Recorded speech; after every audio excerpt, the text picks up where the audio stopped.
Sebelum menonton, jangan lupa like, subscribe, dan tekan tombol lonceng. Selamat menyaksikan. Tanoto Foundation melalui program Oksigen untuk Indonesia kembali menyerahkan bantuan berupa 1.000 unit oksigen konsentrator kepada pemerintah Indonesia. Serah terima bantuan berlangsung di Terminal Kargo Bandara Soekarno-Hatta.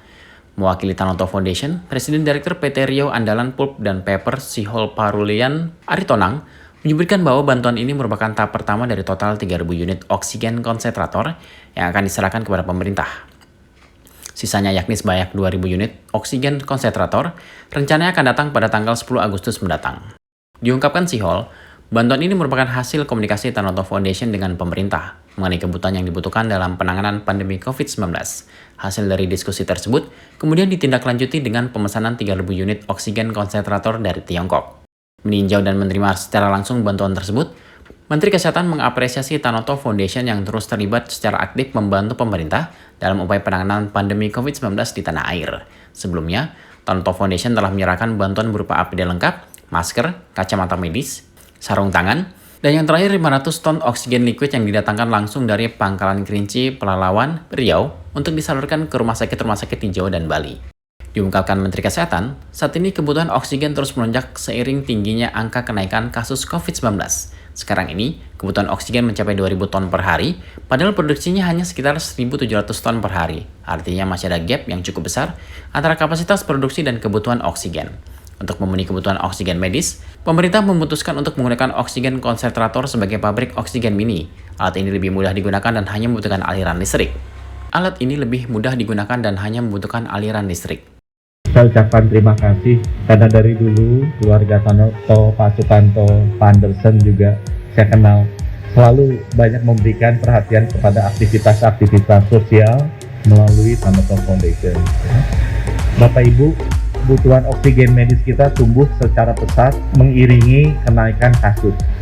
Dari yang tadinya cuma 400 ton per hari, itu naik ke 2.000 ton per hari.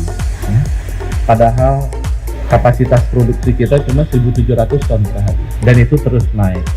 Nah, waktu itu terjadi, kami minta tolong kepada beberapa teman-teman di swasta, kalau misalnya ingin membantu mengatasi oksigen ini. Ada yang membantu dalam bentuk liquid oksigen, Tanoto Foundation juga Pak Satrio waktu itu sempat kirim, tapi untuk rumah sakit kecil, atau juga instalasi-instalasi gawat darurat yang tidak ada jaringan oksigennya, jaringan pipa oksigennya, mereka menggunakan tabung. Dan tabung ini susah logistiknya karena isinya susah, ngangkutnya juga berbahaya karena ini barang eksplosif. Prosesnya distribusi untuk mindahin dari tangki besar ke tangki kecilnya juga makan waktu.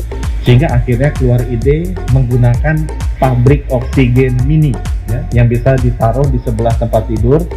Yang penting ada colokan listriknya. Jadi saya percaya bahwa perang besar melawan pandemi ini tidak bisa dilakukan sendiri, tapi harus bersama-sama. Nggak bisa dilakukan secara eksklusif, tapi harus inklusif.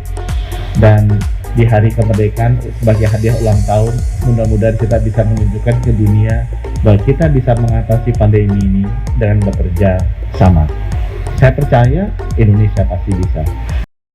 Menteri Kesehatan memperkirakan dari total 1.000 unit oksigen konsentrator mampu memproduksi sekitar 20 ton oksigen per hari. Dengan total kebutuhan oksigen sekitar 2.000 ton per hari, pemerintah menargetkan 1.000 ton dari oksigen cair, sementara 1.000 ton lainnya berasal dari pabrik-pabrik oksigen kecil. Diperkirakan butuh sekitar 50.000 unit oksigen konsentrator. Menteri Kesehatan mengemukakan, rencananya oksigen konsentrator ini akan segera disalurkan ke rumah sakit di daerah yang jumlah kasusnya masih tinggi, terutama di Yogyakarta, Bali, dan luar Jawa. Ditargetkan proses distribusi rampung minggu ini. Tim Eljan Media melaporkan.